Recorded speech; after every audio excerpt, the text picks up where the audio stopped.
Njengesiqhelo ngaphandle kwenkundla, inqwelomafutha ethwele ummangalelwa uMzwamadoda Gwabalaza ibilindwe ngengoma ngabahlali baseGqulu. Ngaphakathi enkundleni efaka isicelo sebheyile, umtyholwa uxelele inkundla ukuba ezinye zezizathu zokucela ibheyile ngaphandle kwezo zokudumba kobudoda kukuba ufuna ukuqhubeleka ondle umntwana wakhe nabatshana bakhe abathathu bomntakwabo ongasekhoyo.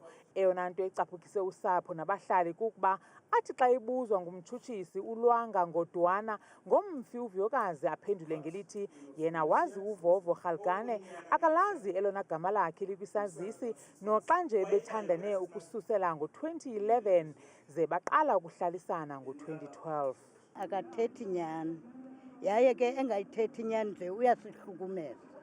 Kubuhlungu ezintliziyweni zethu. Umkhulwa wam luswelekileyo nosisi bam abaswelekileyo ndinguSiyabonga Galgane. So siphatheke kakubi xa simane sisiza lapha, ingase urhulumente adlale indima kulo mfana because iyasihlukumeza lisifisa kabuhlungu. Igqwetha likaMzwamadoda uthanda uxolo Qhina uphendule kwizizathu ezidakanywe yinkundla ezidyobha yena noGwabalaza njengabaye banesandla ekubeni kulibaziseke ukuchotshelwa kweli tyala. Instructions andinike zona okanye imiyalelo uthe akanatyala.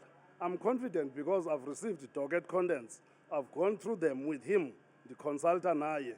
UMzwamadoda Gwabalaza ke ukwaxelele inkundla ukuba akanatyala. Kulindeleke ukuba inkundla iqoshelise ukuphulaphula isicelo sebheyile ngoLwesithathu wale veki. Kwiindaba zethu kuChannel 163 oziphathelwa Newsroom Africa, ndinguNtsiki Noyiya, Elibode, eMpuma Koloni.